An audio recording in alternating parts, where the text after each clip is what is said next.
Hello friends, welcome to our channel.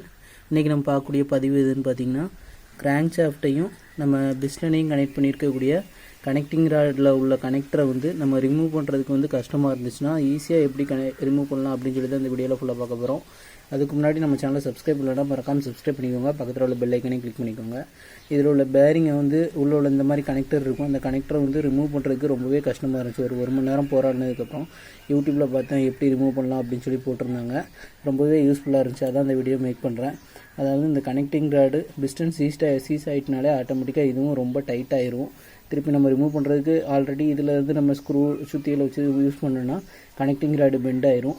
அது இல்லாமல் நம்ம எப்படி ஈஸியாக ரிமூவ் பண்ணலாம் அப்படின்னு சொல்லி பார்த்திங்கன்னா, ஒன் சைடு நம்ம ஹெட்டில் கனெக்ட் வச்சுருக்க 12 mm போல்டு எடுத்துக்கணும். அதுக்கப்புறம் ஆல்ரெடி பழைய பிஸ்டனில் கனெக்ட் பண்ணியிருக்க அந்த கனெக்டிங் ராடில் உள்ளக்கூடிய அந்த பின்னை எடுத்துக்கணும். அதை இதில் போட்டுட்டு அதுக்கு ஆப்போசிட்டில் பார்த்திங்கன்னா உங்களுக்கு நம்ம ஸ்பார்க் ப்ளக்கு கலத்தக்கூடிய கனெக்டரை போட்டுட்டு அதுக்கப்புறம் 12 mm போல்டு, அதுக்கு முன்னாடி நம்ம ஒரு வாசரை போட்டு நம்ம அந்த சைடு டைட் பண்ணிகிட்டே வரும்போது பார்த்திங்கன்னா ஆட்டோமேட்டிக்காக நம்ம பிஸ்டனில் உள்ள பேரிங் அந்த பின் கனெக்டர் ஈஸியாக ரிமூவ் ஆயிரும். அதுக்காண்டி தான் இந்த வீடியோ மேக் பண்ணேன். ஏன்னா நான் ரொம்ப ஸ்ட்ரகிளான இந்த இடத்துல எப்படி கலத்துறது அப்படின்னு சொல்லி. அதனால் உங்களுக்கு யூஸ்ஃபுல்லாக இருந்துச்சுன்னா மறக்காமல் நம்ம சேனலுக்கு ஒரு லைக் பண்ணிடுங்க.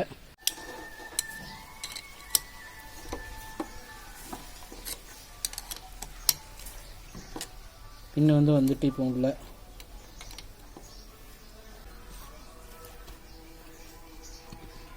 இப்போ நம்ம இதை வச்சு லைட்டாக தட்டிட்டா போதும், வெளியே வந்துடும்.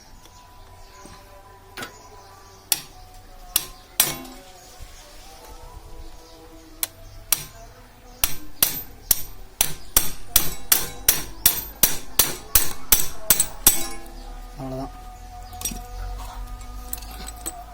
பழைய பின் வெளியே வந்துட்டு.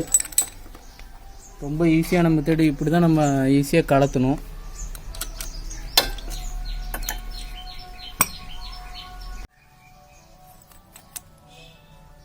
பிஸ்டனிங் கனெக்டிங் ராட்லேயும் உள்ள பேரிங்கு வெளியே வந்துட்டு இப்போ நம்ம நட்டை லூஸ் பண்ணிவிட்டு அங்கேருந்து ஒரு தட்டு தட்டி விட்டாலும் வந்துடும்.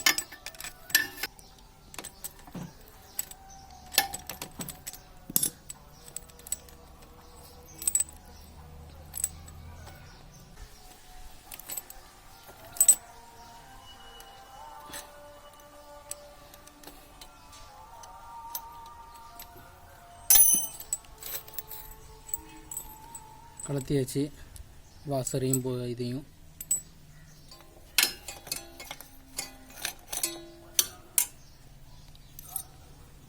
இது பார்த்திங்கன்னா நம்ம ஃபஸ்ட்டு போட்டிருந்தது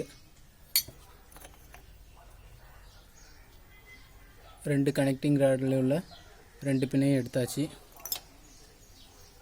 பிஸ்டனையும் ரிமூவ் பண்ணியாச்சு. ஃப்ரெண்ட்ஸ், இந்த வீடியோ யூஸ்ஃபுல்லாக இருந்துச்சுன்னா மறக்காமல் நம்ம சேனலை சப்ஸ்கிரைப் பண்ணிக்கோங்க, பெல் ஐக்கனையும் கிளிக் பண்ணிக்கோங்க. இந்த மாதிரி நீங்கள் பிஸ்டன் எடுத்திங்கன்னா உங்கள் கனெக்டிங் ராடும் பெண்ட் ஆகாது. நம்ம ஈஸியான மெத்தடில் பிஸ்டன் எடுத்துடலாம்.